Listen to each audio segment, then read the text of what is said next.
It looks calm now, but when torrential rains caused this normally harmless Sicilian river to burst its banks, water rushed into a nearby villa, drowning members of 2 families inside. One man and a young girl escaped the tragedy in Casteldaccia, but grandparents and children were among 9 victims. Describing a wall of mud and water advancing on the house, a distraught father told of the fear. "We ran from room to room. My son Federico, carrying one of the children, said, 'Dad, I'll hold her up.' And all of a sudden I saw the windows go dark and I took the keys of the car to try and get out. But then the window exploded, the wall fell in and the lights went out."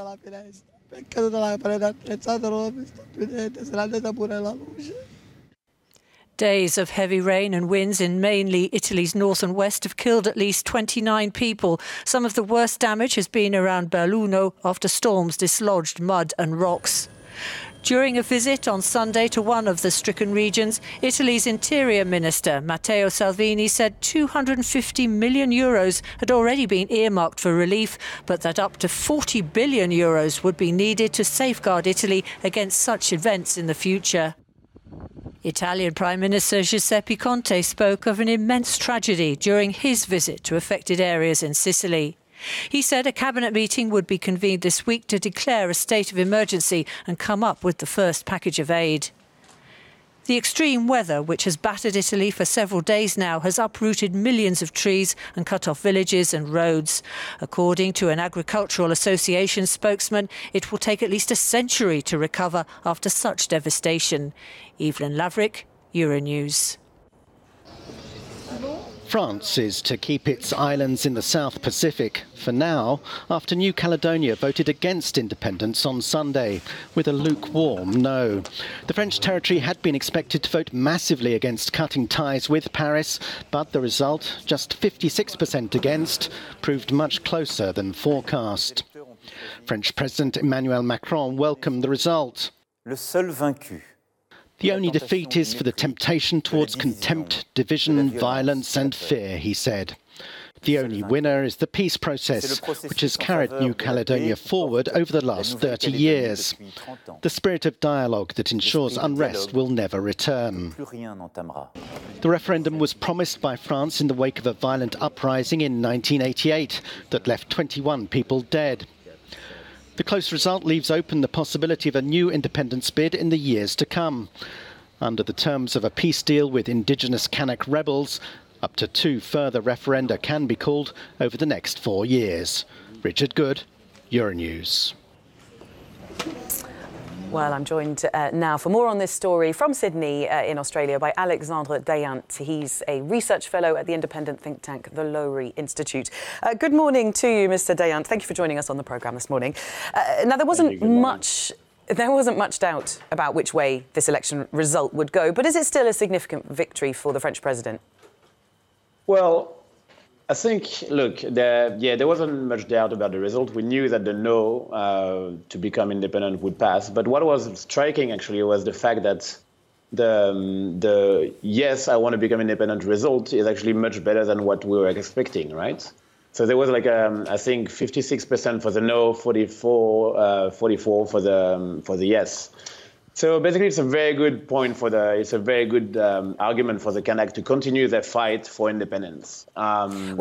Just explain a little bit more. Yeah. Just explain, sorry, Mr. Dayan, just explain a little bit more about that, because this vote was, to a large extent, along ethnic lines, with the indigenous Kanak people voting to leave, to secede from France.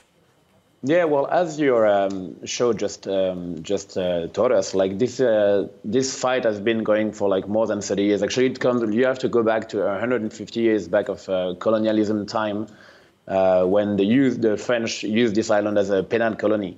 And so for all this time, the Kanak population really wanted to be identified within the French citizenship as like a proper entity, but they never really could do this. And they uprised in the 1980s, and the result of this uprising is like the vote that we saw yesterday, where the Kanak really tried to identify themselves as like a proper nation. And we've seen almost a sort of quasi-civil war in the 1980s over this issue. Do you think this vote could reignite those tensions? Well, I think this vote is actually showing the fact that, first, the French government really did its work very well in organizing the event. There was like a turnout of 80%, which proved that the referendum process really worked and was legitimate. But also, as you said, right, like the Kanak population on the territory really vote massively and express massively through the voting system to say that they existed. So there's a clear distinction now between the Kanak people and the Caldoche, which are the French people who arrived after colonization. And so now the challenge for the French government is going to actually to have both of this society to work and to go forward together. And Mr. Dayant, how important is this territory for France, economically speaking? Well, New Caledonia sits on 1/4 of the world reserve of nickel. Nickel is a mineral that we use in many of the industrial products. You find nickel in your phone, in your TV, almost everywhere. So it is a big resource for the French government, despite the fact that now the price of nickel is not very profitable. It is still good for France to have this territory and all these resources of nickel. But additionally, there's not just the economic aspect of it. There's a geostrategic aspect of having a presence in the Pacific. And with this, with New Caledonia, France has a military base in the Pacific and can actually justify its status of international power and of a UN member of the Security Council. So that's an important space for France, yeah. Now, this week, Europe commemorates the 100th anniversary of the armistice, which ended World War I. French President Emmanuel Macron began a series of ceremonial events last night when he welcomed his German counterpart, Frank-Walter Steinmeier, in a concert in Strasbourg Cathedral. Some 60 world leaders will visit France to remember the end of a conflict which cost more than 16 million lives. Well, to discuss this, I'm joined now from Paris by Annelise Borges. Good morning to you, Annelise. Now, France playing a central role in these commemorations. Can you tell us a little bit more of what is planned? Indeed, events will be held across the northern part of France this week, with the French President Emmanuel Macron leading the events and visiting some 17 different locations in 11 regions to honor some of those fallen in this that has been one of the deadliest conflicts in history. This Monday, for example, Emmanuel Macron will be paying his respects to some of the 27,000 French soldiers killed in one single day in a battle of frontiers in 1914.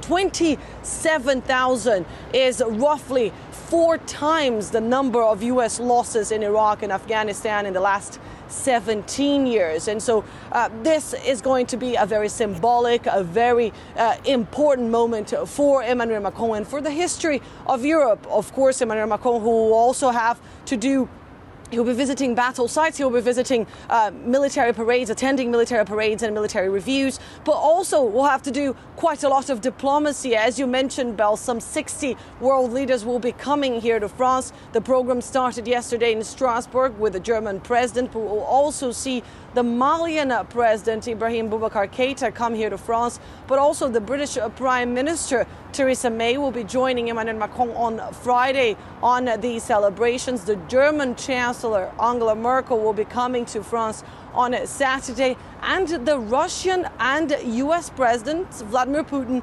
and Donald Trump, will be joining Emmanuel Macron at the monument you see behind me at the Arc de Triomphe on Sunday.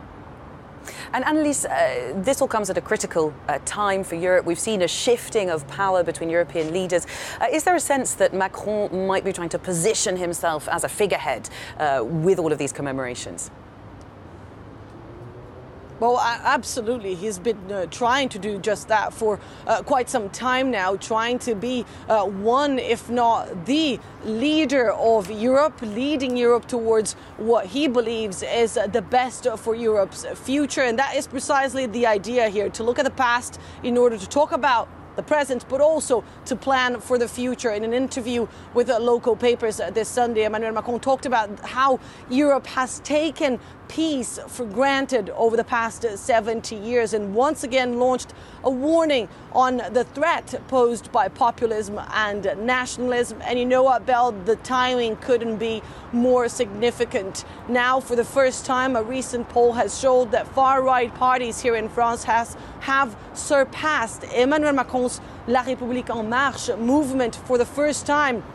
That far-right parties here in this country now have some 30% of the intention of the vote against 21% for La République en Marche. That can, of course, have some serious, significant consequences in European elections next year.